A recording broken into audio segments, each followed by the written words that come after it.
Hello and welcome back to our YouTube channel. So magluluto po tayo ng fish head. So yan po ang ating iluluto. I-steam po natin ito at nalinisan na po yan.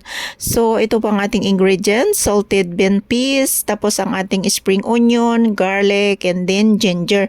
Cornstarch, meron din tayong salt. Ayan po. Ito na po ang fish head. I-marinate natin ng salt.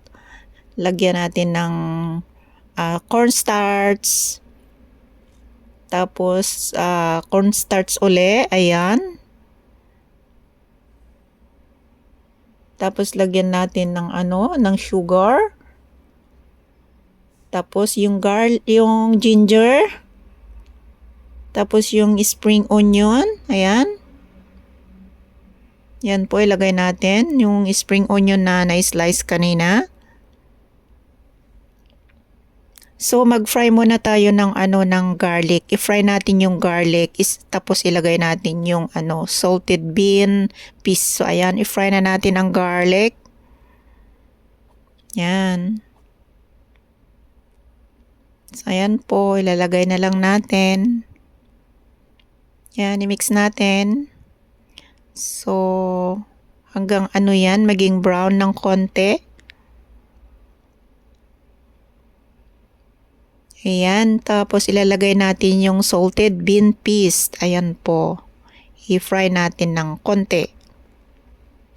Ayan. So, ihalo natin. Ayan. Halo lang. Tapos, ayan. Okay na siya. Pwede na yan. So, ayan. Pwede na. So, ilalagay na natin dito sa sa isda. Kasi nga i-mix natin yung ingredients. Ayan po. Lagay natin. So, ayan. I-mix natin sa isda para ma-absorb ang kanyang ingredients. Alam nyo, first time ko din magluto ito. Ayan. So, ang bango ng ng garlic na frinay natin. So, itry nyo din ito.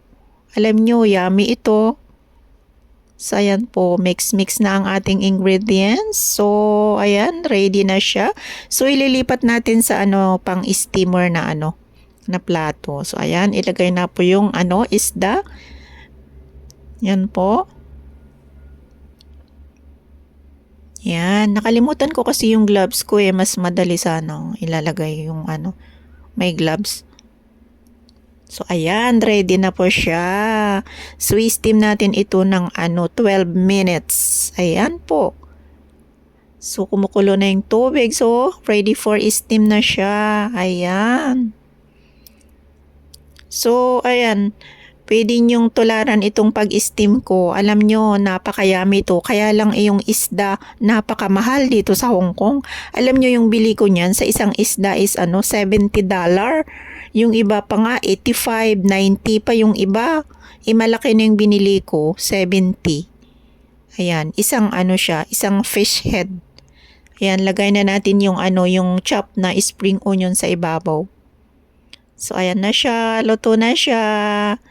Ayan, maraming salamat sa panonood. Like and share naman po dyan. Thank you so much po. I-try nyo din. Alam nyo, yummy ito. Sabi ng alaga ko, nagustuhan niya talaga. Thanks for watching. Bye-bye.